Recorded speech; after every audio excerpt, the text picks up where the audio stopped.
14 जून 2025 Sardar Vallabh Bhai Patel international airport, Ahmedabad, India. सूरज की पहली किरणें टर्मिनल पर पड़ती हैं, एक नए दिन की शुरुआत का संकेत देती हैं। लेकिन किसी को नहीं पता कि यह दिन इतिहास में दर्ज होने वाला है।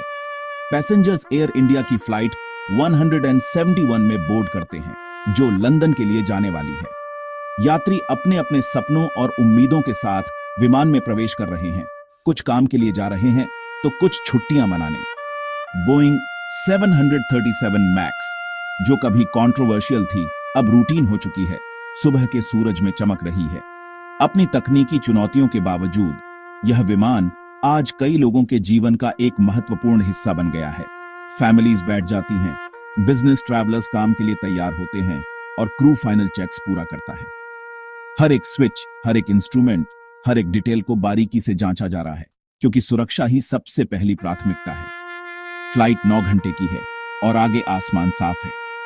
पायलट और को पायलट मौसम की रिपोर्ट पर एक अंतिम नजर डालते हैं, यह सुनिश्चित करते हुए कि यात्रा के दौरान कोई अप्रत्याशित बाधा न आए।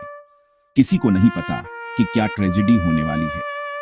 एक ऐसी घटना जो न केवल इस फ्लाइट पर सवार लोगों की जिंदगियां बदल देगी, बल्कि पूरी दुनिया को हिलाकर रख देगी। केबिन के डोर्स बंद हो जाते हैं और बाहर की दुनिया गायब हो जाती है।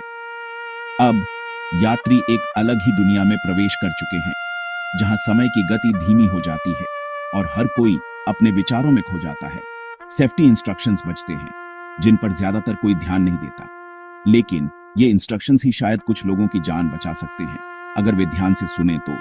189 लोग, हर कोई अपनी उम्मीदों और प्लान्स के साथ प्लेन में हैं। डॉक्टर, इंजीनियर, छात्र, व्यवसायी और कई अन्य, सभी एक ही भाग्य से बंधे हुए हैं। प्लेन पीछे हटता है, टैक्सी करता है और टेक ऑफ के लिए लाइन में लगता है। रनवे पर विमान की गति धीरे धीरे बढ़ती है और यात्री अपनी सीटों पर कसकर बैठ जाते हैं। जैसे ही इंजन्स की आवाज तेज होती है, फ्लाइट 171 एक ऐसे डिजास्टर की तरफ बढ़ती है जो दुनिया को चौंका देगा। यह एक ऐसी कहानी है जो हमें याद दिलाती है कि जीवन कितना नाजुक है और हमें हर पल को पूरी तरह से जीना चाहिए। 737 मैक्स आराम से उड़ान भरता है, जैसे कि यह कोई और सामान्य दिन हो। यात्री अपनी यात्रा के लिए उत्साहित हैं, क्रू मेंबर्स अपनी ड्यूटी के लिए तैयार हैं और विमान पूरी तरह से फंक्शनल लग रहा है। इंडिया के ऊपर आसमान में ऊपर जाता है। बादलों को चीरते हुए यह विशाल पक्षी अपने गंतव्य की ओर बढ़ता है, अनजान खतरों से बेखबर जो आगे आने वाले हैं। केबिन में वही आम आवाजें हैं, सर्विस कार्ड्स, यात्रियों की हल्की बातचीत और विमान के इंजन की एक स्थिर गूंज। हल्की बातें, हंसी और अपनी मंजिल तक पहुंचने का इंतजार। फ्लाइट की हमिंग एक ऐसा साउंड ट्रैक जो अनगिनत यात्राओं का हिस्सा रहा है, जो सुरक्षा और आराम की भावना पैदा करता है। ऑटो पायलट लगा हुआ है, जो लंबी यात्रा के दौरान पायलट्स के वर्कलोड को कम करने के लिए डिजाइन किया गया एक सिस्टम है। और पायलट्स अपने इंस्ट्रूमेंट्स मॉनिटर कर रहे हैं, सब कुछ ठीक है। वे ऊंचाई, गति और इंजन के प्रदर्शन पर नजर रखते हैं, यह सुनिश्चित करते हुए कि विमान सही रास्ते पर है। पैसेंजर्स रिलैक्स करते हैं, कुछ पढ़ते हैं, कुछ सोते हैं और कुछ बस खिड़की से बाहर देखते हैं। उन्हें नहीं पता कि एयरक्राफ्ट के सिस्टम्स के अंदर एक छुपा हुआ डिफेक्ट है, एक घातक खामी जो इस सामान्य उड़ान को एक भयानक दुःस्वप्न में बदलने की धमकी देती है। MCAS, जिसे स्टॉल्स रोकने के लिए डिजाइन किया गया था, एक ऐसा सिस्टम जो विमान को सुरक्षित रखने के लिए बनाया गया था, अब एक अनजाने खतरे का स्रोत बन गया है। एक खराब सेंसर से ट्रिगर हो जाता है, एक छोटा सा घटक जो पूरे सिस्टम को गलत जानकारी भेजता है। इसे गलती से लगता है कि नोज बहुत ऊपर है, जिससे विमान स्टॉल होने के खतरे में है, भले ही ऐसा ना हो, और उसे नीचे धकेलता है, जिससे विमान का नोज अनपेक्षित रूप से नीचे की ओर झुक जाता है।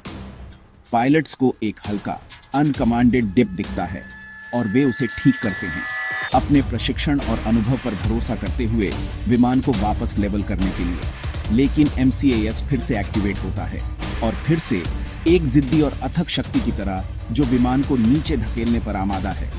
एक खामोश लड़ाई शुरू होती है, पायलट्स बनाम ऑटोमेशन। एक ऐसा संघर्ष जो विमान में सवार सभी लोगों के जीवन को खतरे में डालता है। कॉकपिट में कंफ्यूजन बढ़ता है, क्योंकि सिस्टम ह्यूमन कंट्रोल को ओवरराइड कर देता है।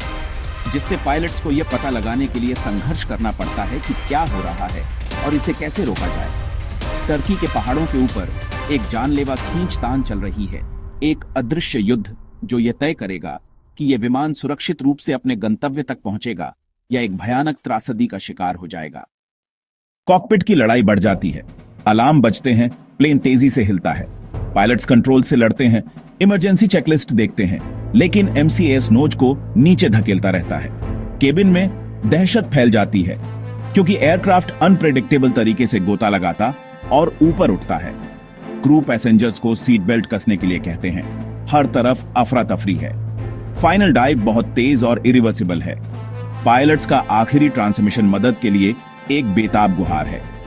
फ्लाइट 171 टर्की की लेक वैन के पास पहाड़ों से 500 मील प्रति घंटे से ज्यादा की रफ्तार से टकराती है। इंपैक्ट बहुत भयानक है, बचने का कोई चांस नहीं। उम्मीद की एक जर्नी एक भयानक डेवास्टेटेडी में खत्म होती है। धमाके के बाद एक डरावनी खामोशी छा जाती है, जैसे कि समय ही थम गया हो। उस खामोशी को सिर्फ फर्स्ट रेस्पॉन्डर्स के सायरन और भारी कदमों की आवाज तोड़ती है, जो उम्मीद और डर दोनों लेकर आते हैं।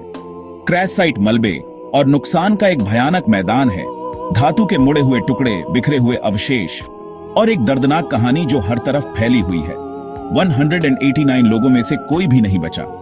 हर एक जीवन, एक परिवार, एक सपना, सब कुछ पल भर में खत्म हो गया।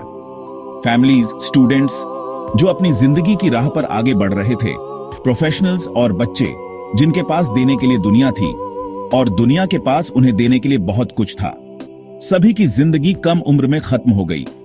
उनकी यादें अब उन लोगों के दिलों में हमेशा के लिए बस जाएंगी जो उन्हें प्यार करते थे।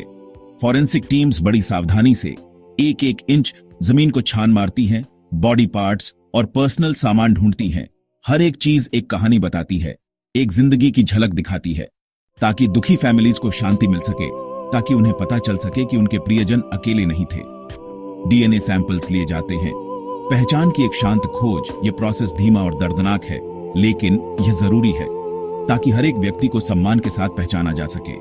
दुनिया शोक मनाती है, इस नुकसान की गंभीरता को महसूस करते हुए। जैसे जैसे नाम रिलीज होते हैं, हर नाम एक दिल दहला देने वाली खबर बन जाता है। हर एक अधूरी कहानी है, एक ऐसा जीवन जो कभी पूरा नहीं हो पाएगा।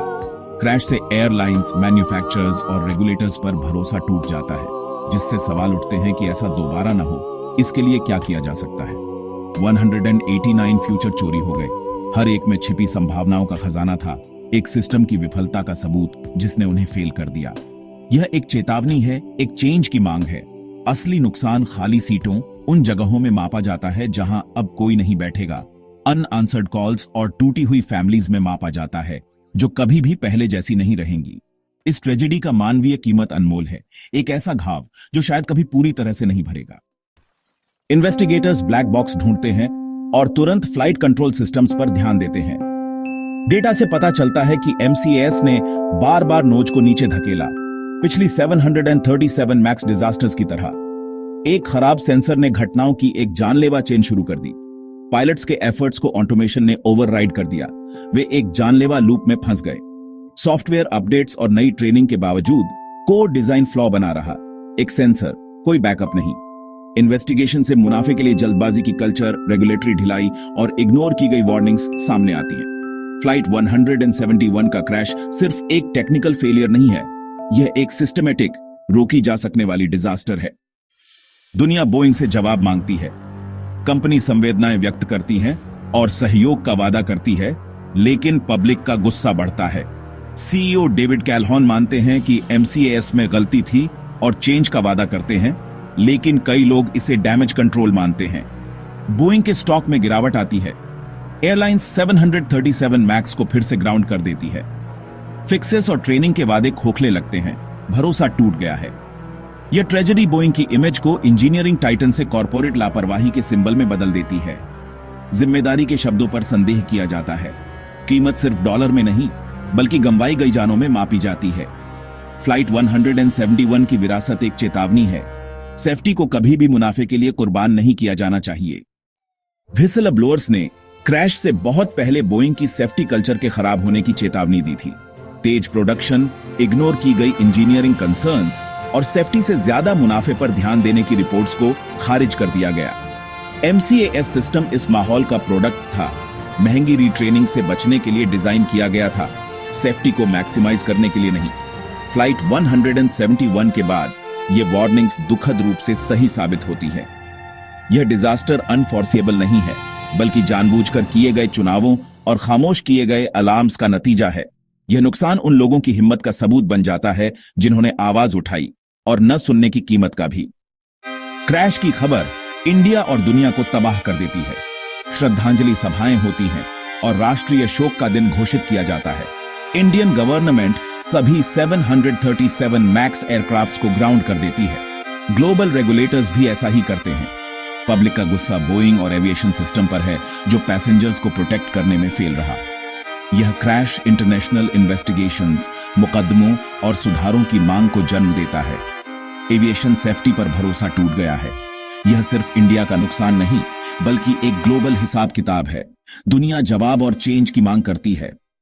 फ्लाइट 171 का मलबा एक साफ रिमाइंडर है, सेफ्टी मुनाफे से पहले आनी चाहिए। 737 मैक्स की कहानी शॉर्टकट्स, छिपे हुए डिफेक्ट्स और रेगुलेटरी लापरवाही के खिलाफ एक चेतावनी है। सही सेफ्टी के लिए इंडिपेंडेंट ओवरसाइट और व्हिस्लर ब्लोअर्स के लिए प्रोटेक्शन की जरूरत है। रेगुलेटर्स को पब्लिक सेफ्टी की रक्षा करनी चाहिए, न कि इंडस्ट्री के हितों की। ये ट्रेजेडी एक ऐसी कल्चर की जरूरत दिखाती है जो असहमति और ट्रांसपेरेंसी को महत्व देती है। 189 जानों का नुकसान रोका जा सकता था। यह सिस्टम्स, एथिक्स और लीडरशिप की विफलता है। एकमात्र